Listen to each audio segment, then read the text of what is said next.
Namo tassa bhagavato arahato sama sambuddhassa. Namo tassa bhagavato arahato sama sambuddhassa. Namo tassa bhagavato arahato sama sambuddhassa. If we ask what is it that binds us to samsaric becoming and all the suffering that entails, one of the lists or schemas that we find in the Buddhist teaching that directly addresses that is the list of the 10 samyojana. This is usually translated as fetters. The word means that which is like a binding or a yoke. The yojana is, in this context, means a yoke, like a yoke for oxen. Yojana as a linear measure was probably originated with the idea that that's the distance you could drive a team of oxen in a day.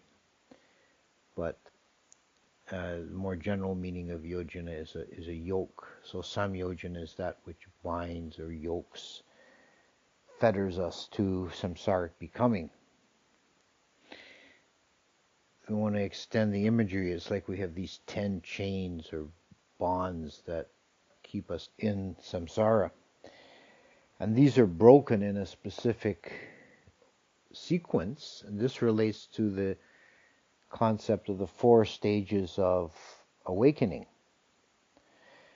The system in the Theravada sees a full awakening as happening in 4 discrete stages: the stream winner or sotapanna, the once returner, the sakadagami, the non-returner, the anagami, and the arahant is the fully awakened, fully realized one, the perfected one.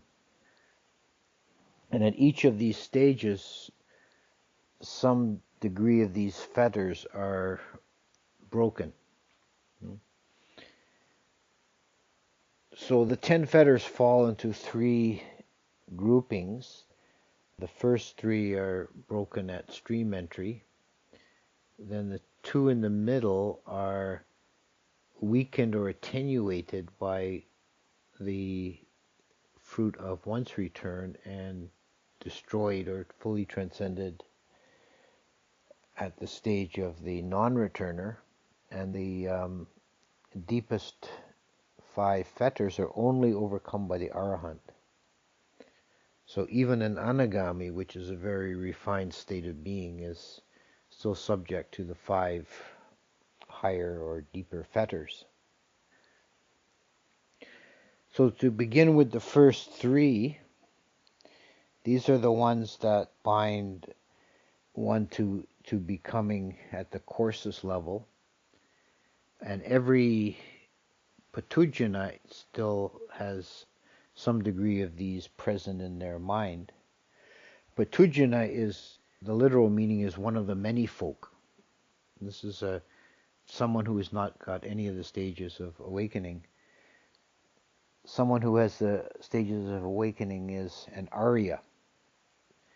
And this is one of the examples of the Buddha using common language in a special way, because this is from the Indian caste system, the commoners and the nobles. The Patujanas are the commoners and the Aryas are the nobles. So he said that true nobility has nothing to do with birth. The true nobility is to do with your state of spiritual development. So Patujana still has these 3 fetters: the fetter of Sakaya Ditti, the fetter of Silabhata Paramasa, and the fetter of Vicikiccha. Now all of these 3, in one way or another, relate to view. View in Pali is ditti, from the verb dasana, to see. And ditti is view in the sense of the way we view the world. It's deeper than opinion or belief. It's like an intrinsic, implicit way we hold our understanding of the world, is our view. And this means that the stage of stream entry is, in essence, or in its most significant aspect, is a purification of view. It's the opening of the Dhamma eye. So the fetter of Sakaya Ditti is usually translated personality view. The literal meaning is own body view. And body in this sense is Sakaya is used not only to mean the physical body, but the body as the sense of an organized principle. So it includes the mental factors as well. Sakaya Ditti is this being, this person, we call a personality, is something real, intrinsic, abiding, has a substance. This is a way of viewing reality that's implicit in the understanding of Upatujana. It's taken for granted or assumed that there's a self-structure that is something real and has a structure and a continuity. There's some abiding principle. And this view can be either implicit or explicit. And probably in most cases it's implicit, it's just assumed, it's not thought about very much, it's just the way things are just assumed to be. But it can also be explicit, and one can develop theories and philosophies and religions based on the idea of a abiding soul or entity, a jiva or a atta. And there certainly were systems like that in ancient India, and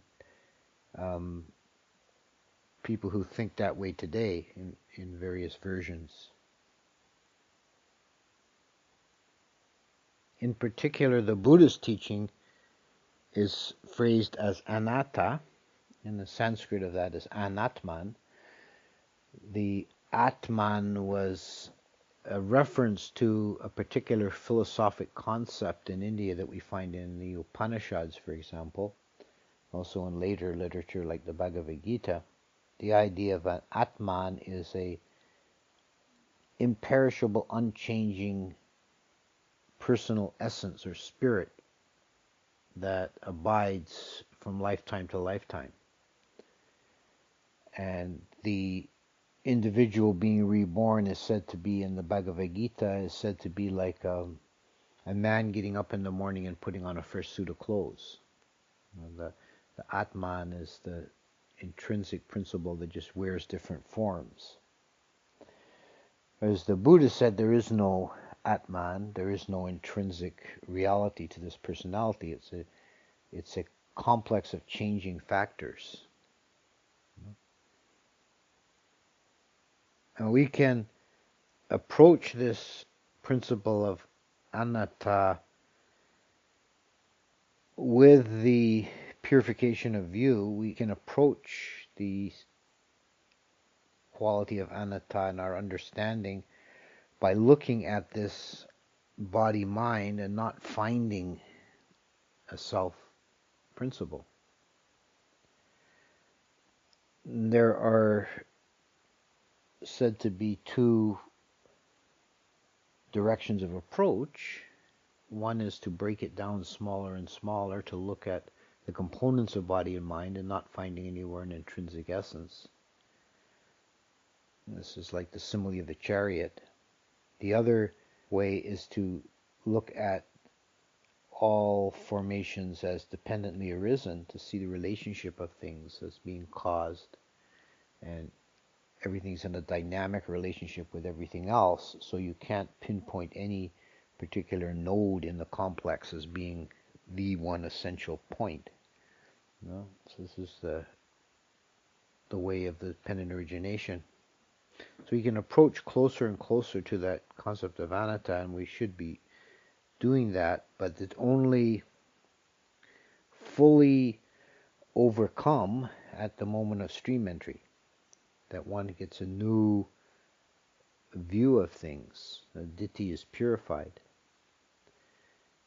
What stream entry is, in essence, is the first momentary glimpse of the unconditioned. And then that changes everything. It puts the conditioned in a new perspective. So it's no longer possible for the stream winner to hold the concept of a real or abiding self. It becomes an impossible concept. It's like if you yourself, as an educated adult person, was told that the moon was made of green cheese. You couldn't possibly believe that. You could hold it as a kind of an imaginary thing to play with for a moment, but there's no way you could believe that. It's just an impossible concept. So for a stream winner, cannot hold the idea of either eternalism or annihilationism. They've transcended the idea of self on the level of view. The fetter of Silabata Paramasa, the standard translation is right and ritual clinging, and that's not a good translation. It's misleading. People tend to think, they hear that and they tend to think, well, I don't suffer from right and ritual clinging, I don't do magic ceremonies, and think you're beyond that. It's more subtle than that. And if we break the word down, it's from Sila, Vata, and Paramasa. Sila is the morality, is the precepts. So we're certainly not saying don't keep the precepts. And Vata are the duties to be done. And Paramasa means to hold or to grasp. So Sila and Vata are the do's and don'ts, right? And two different forms of rules. That which should be avoided and that which should be done. And Paramasa is grasping or holding, relying upon. And the idea of Silabata Paramasa is that one has a ritualistic, or we could say a mechanical or algorithmic view of the spiritual unfolding. The idea that if you do things in this particular way exactly, you'll get exactly these results. And again, if we look at the cultural context of the time and place where the Buddha expounded these teachings, one of the dominant religious themes in India at the time was Brahmanism based on the Vedas. And this was an extremely ritualistic religion in its early form, in the form that was practiced at that time. The idea was that the Brahmins, if they performed a ceremony exactly and got everything right, the gods were compelled to provide for the sacrificer. They were compelled to provide results. If you wanted a good crop this year, you would bring in the Brahmins to do a ceremony in your field, and if they did it exactly right, the gods would have to give you a good crop. And if you didn't, if you got a blight on your wheat or something, then that only means that the Brahmins made a mistake somewhere in the ceremony. They didn't get it quite right. So this is kind of extreme ritualism, which is an extreme form of Silabata Paramasa. It's related to the kind of superstitious thinking. But there are very much more subtle forms of Silabata Paramasa, which is more to the point and what we should be looking at in our practice. And it comes down to a fine point in meditation that is something very subtle and difficult to find the balance of when to let go. Uh, Certainly, to have success and progress in meditation, we need discipline. We need to follow a disciplined path. But there comes a point when the disciplined technique itself becomes a hindrance. The Buddha gave the simile of the raft, which is a very important image. The idea, if you're on a journey and you come to a river and you build a raft of branches to get across the river, then you get to the far shore, you climb out and carry on your way. You abandon the raft.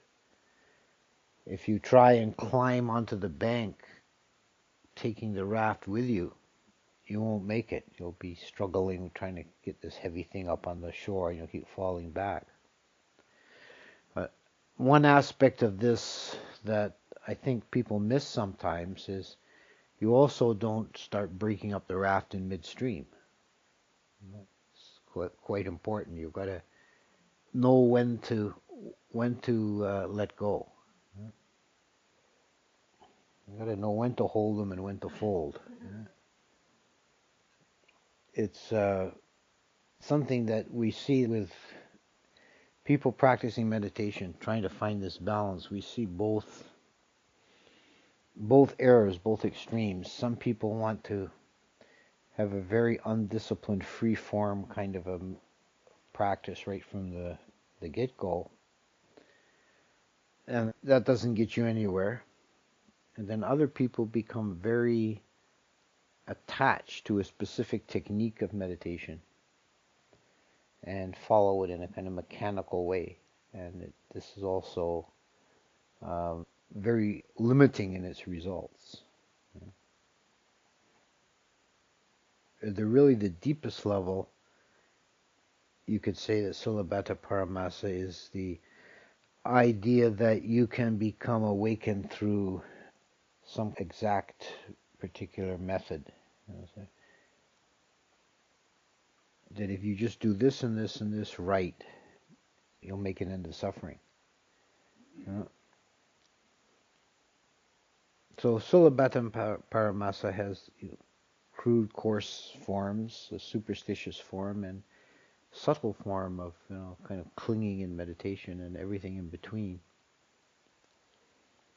And it certainly doesn't preclude the value of doing a ritual with the right attitude. You understand it's not a magic trick. As we see in Buddhist traditions, there's always a certain amount of ritual involved, but it's not held to as being something transcendent in itself. It's another form of mind training. The third fetter is vicikiccha, which is translated as skeptical doubt, or sometimes as uncertainty. It means the wavering of mind. It's doubt, but in a very specific sense of the word, meaning this uncertainty, the wavering. There's a uncertainty, and the various definitions that we find different places. Doubt about the Four Noble Truths, or doubt about Buddha Dhamma Sangha, or doubt about path and fruit. As an uncertainty or a wavering in the mind. So the same factor also shows up as one of the 5 nivarana, the 5 hindrances that are obstacles to meditation. Because it's essentially the opposite of samadhi. Samadhi is the stability of mind, vicikiccha is a wavering. So it's non-wavering and wavering. So the mind is unable to settle because it's uncertain. And particularly troublesome form it arises is doubt about your practice, or doubt about yourself. Like, I can't do this, or am I doing it correctly?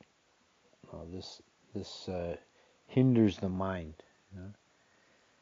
The most successful kind of practice is when you're able to just let go and do it, and you're not troubling yourself with doubts about perfect teaching or perfect technique, but just surrender yourself to the practice.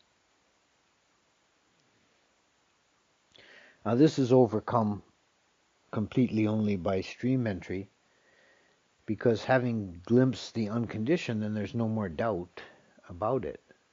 And this is probably the core doubt, is the doubt whether the unconditioned is real or not. And for a Punnadhammo, there's some trace of this doubt must always remain, because the unconditioned is literally inconceivable by the ordinary mind.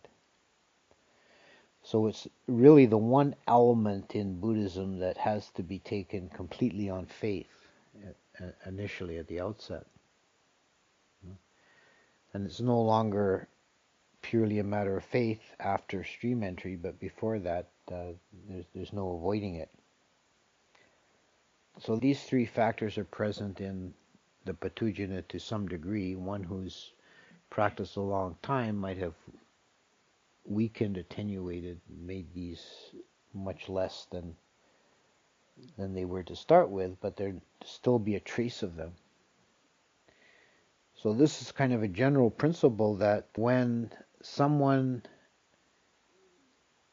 thinks in their own mind that they have attained to one of the stages of awakening, one of the traditional pieces of advice that's given them is to examine their own mind again and again for the trace of the fetters.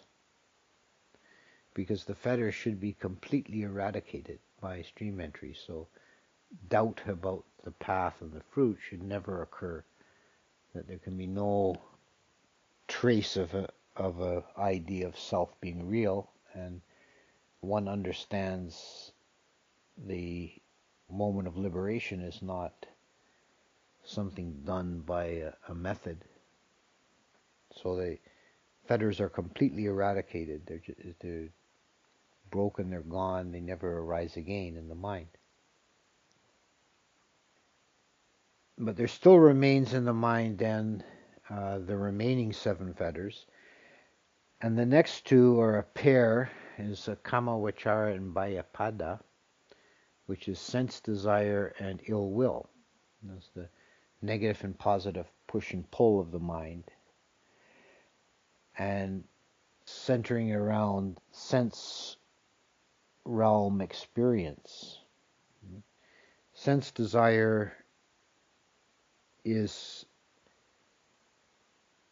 not only what we think of as strong sense desire, like food and sex. This is, these strong, obvious cases of sensual desire, but there's subtle sense desires that arise in the mind just for pleasant abiding in the physical senses, like feeling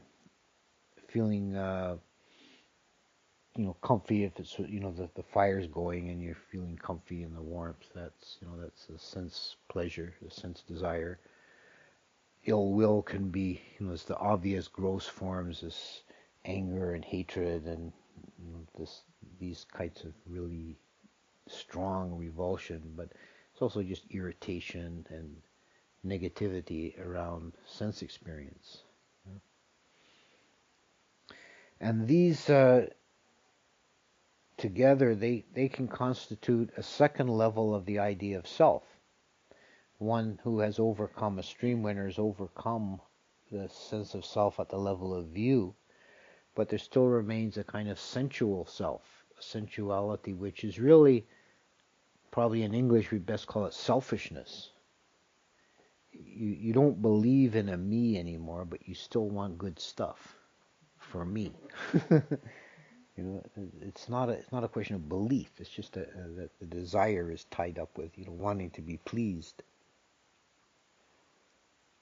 Now these two are very entrenched, so they're overcome in stages. They're attenuated by the stage of the Sakadagami, the once returner, and they're only transcended or destroyed by the Anagami.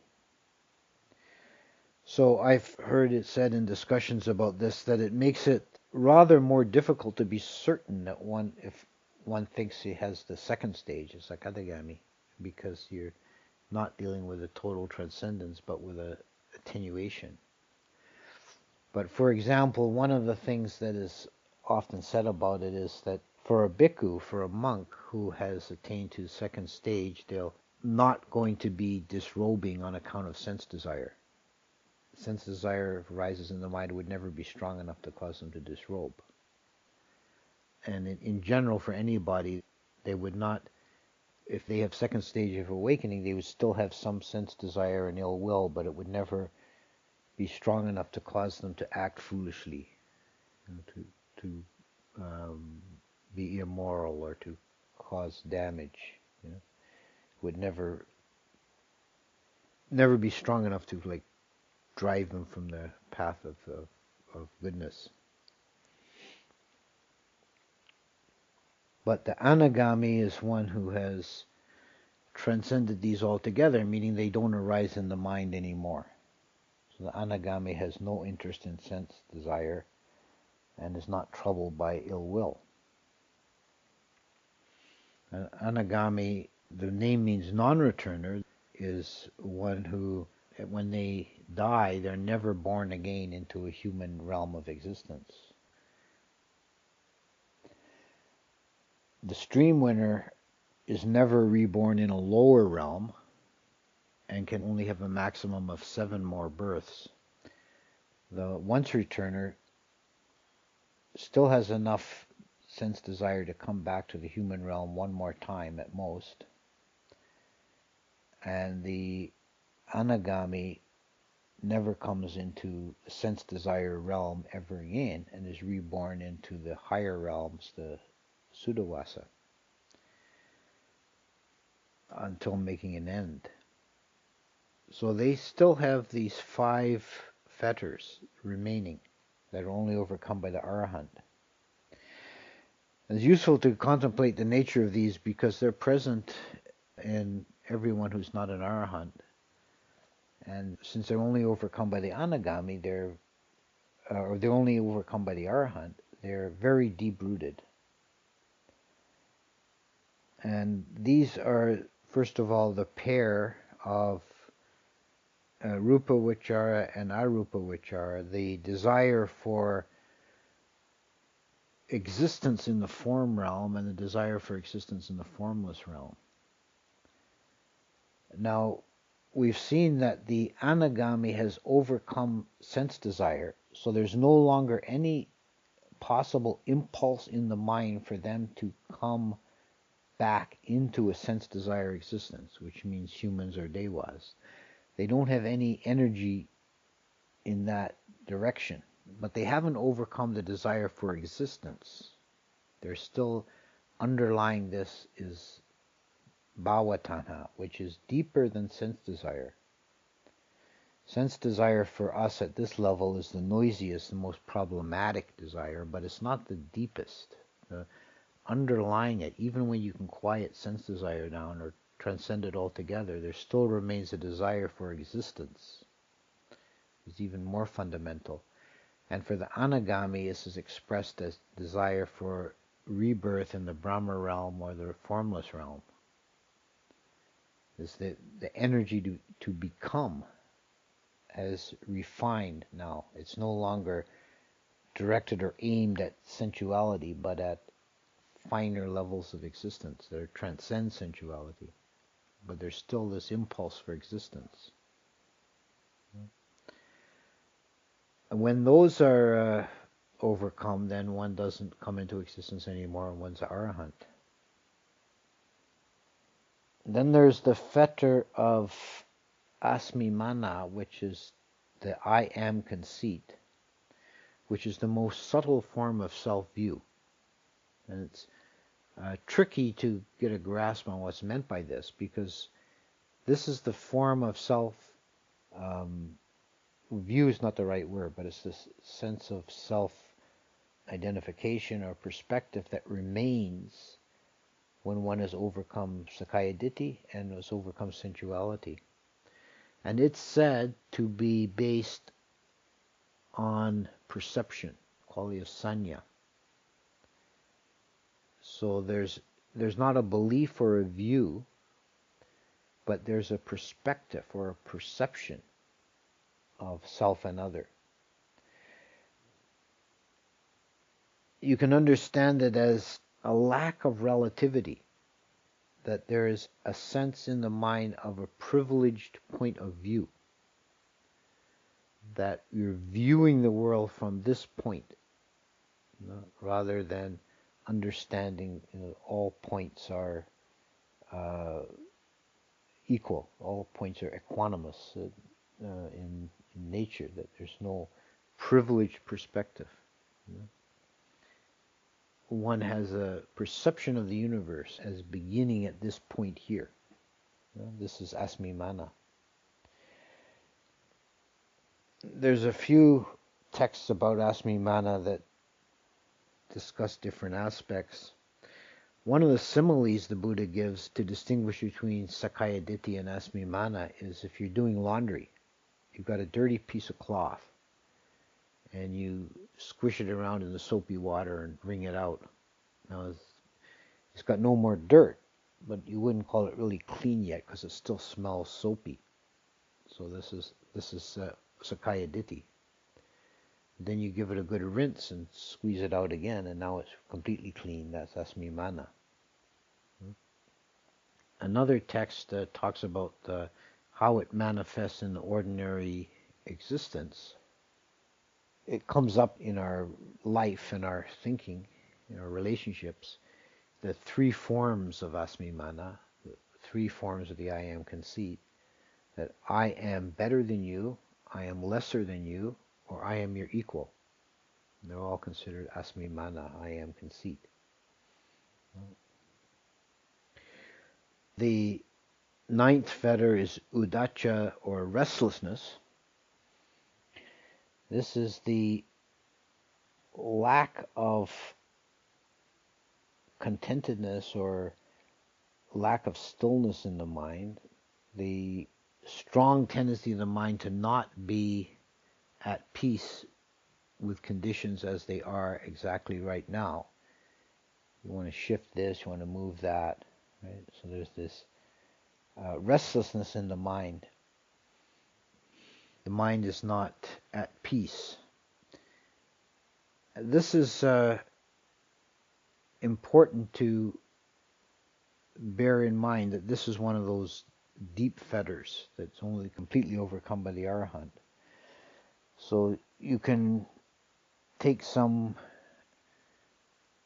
comfort in that if you're feeling restless, that you're going to have some degree of restlessness until the very end. It's something that's present in the mind, but we should be working to minimize it. In terms of in meditation practice, there's a lot of the skill in meditation is dealing with restlessness and dealing with dullness. There's lots of different ways we can mess up in meditation, but usually, virtually always, if we're not perfectly on path, we're falling off one way or the other. We're either falling into dullness or we're giving into restlessness. And we have to overcome these by different methods, by doing the opposite. So if you're dull and sleepy, at that time you shouldn't be concerned about trying to be really still and concentrated. You need to wake up first. So you should do something more vigorous, at least walking meditation. And if that's not enough, you can maybe do some brisk walking out of doors, or some of the things the Buddha lists are going outside and looking at the stars, or splashing your face with cold water, or pulling your earlobes. It's kind of a funny one, but that's mentioned in the list. He's talking to Moggallana, who in his early practice, he had a lot of trouble with dullness. And of course, he became then the master of psychic powers. Yeah. So the Buddha was advising him in his how to overcome his dullness and sleepiness, and he had this whole list of things. Uh, One he didn't mention because it's not wouldn't have worked in the Ganges Valley, I guess, but is walking barefoot in the snow. That'll wake you up pretty quick. That's a good one, actually. um, so there's different things you can do. You got to wake up and overcome dullness. But if you have restlessness come up, which is the one of the, it's not only a hindrance, but it's one of these fetters as well. Restlessness has to be overcome by stillness. This can be very difficult to manage. If the mind is giving into restlessness, you need to subdue the mind and the body. You have to sit still even if you feel twitchy. And you have to just stay with a still mind and not give into it. This is a mistake that's commonly made, is that people feel restless in meditation, and then the idea comes into the mind, this little whispering of Mara, that, well, if I just get up and go for a walk, or if I do this or that, or stack some wood, or clean the cootie right now, then get that out of the way, then I'll be able to settle down and meditate. Yeah. Right? You're giving into that impulse of restlessness. You don't subdue restlessness that way. You don't give into it. You don't appease it. It doesn't overcome restlessness. You have to just bear with it, even if it's difficult. And then it comes, you cross a threshold, and the restlessness is subdued, and you're able to meditate in peace. This comes up in the stages of insight, that when one reaches the stage of equanimity about formations, which is really as far as you can take the raft, to go back to that metaphor. The raft can get you that far, and then at that point you don't need the raft anymore. But you can only hold that stage for so long, for so many hours, and then you'll fall back into the previous stage, stage of reobservation, which is marked by a fair degree of restlessness. So if you're ever on a long Vipassana retreat and you find yourself in that situation going back and forth, you want to get through that stage of reobservation quickly and get back to equanimity. The key is to recognize that restlessness and not give in to it. And you can then return to equanimity in a fairly short order. The last fetter, which is the deepest and most fundamental of all, is avijja, or ignorance. And there's some degree of ignorance in the mind all the way up to arahantship. Only the arahant overcomes ignorance completely. Ignorance is not knowing, not having a total clear understanding. And this is overcome by the arahant, who, to return to the initial stage, as we said that stream entry was the first glimpse of the unconditioned. Arahant is a full immersion into the unconditioned.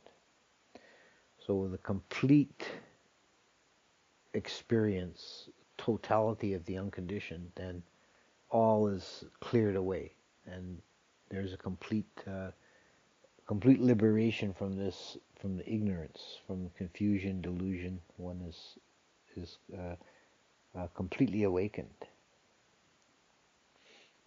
But prior to that, there's always some degree of unknowing in the mind.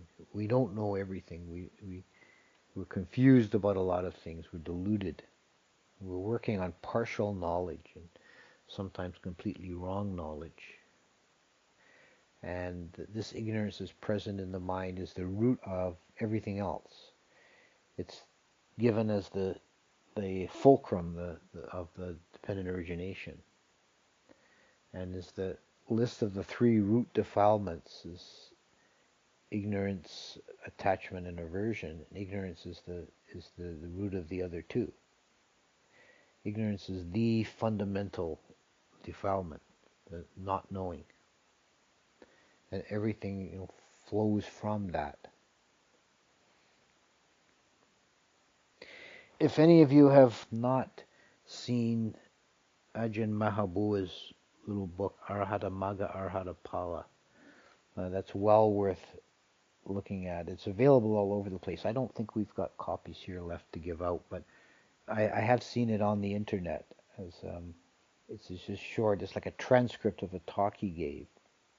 It's Arhata Maga Arhata Pala, the path and fruit of arhatship. And it was one of the last talks he gave in his life, and it caused a sensation in Thailand when it came out. Uh, in part because he was so explicit describing his own meditation experience and actually quite flagrantly breaking the Vinaya rule about not describing your own enlightenment experiences. But I guess if you're an arahant and you're on your way out, who cares about technicalities and legalities? But he made a very interesting point there, that he said, and in his meditation for a long time he was experiencing this brilliant light, and for a long time he thought that was liberation, that was the end of the path. But then he came to realize, no, that wasn't. That was the last and subtlest form of avidya, of ignorance. The brilliant light itself was the most subtle form of avidya.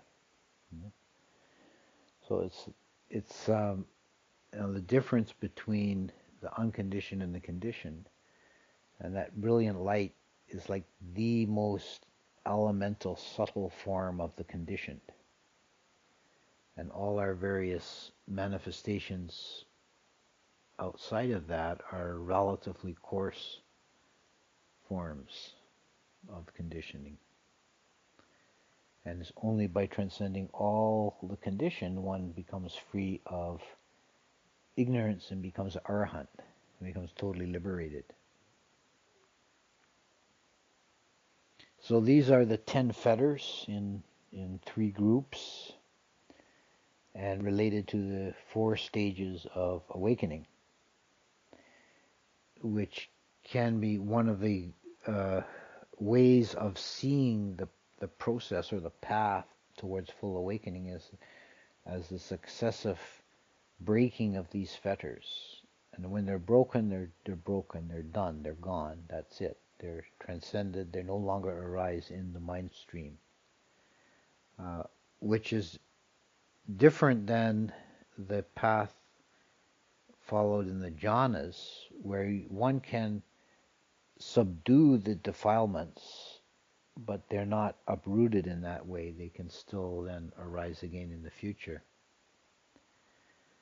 The analogy is like if you've got weeds or grass growing on the ground, and you throw a rock or a piece of plywood or something over them, and they don't grow anymore. Then if you move that away, they'll spring up again. But if you get in there with a garden trowel and dig them up by the roots, then they don't rise up again. So that's a talk on the 10 fetters. And Mayam Dhamma Kataya Sadhu Kanam Sadhamase Sadhu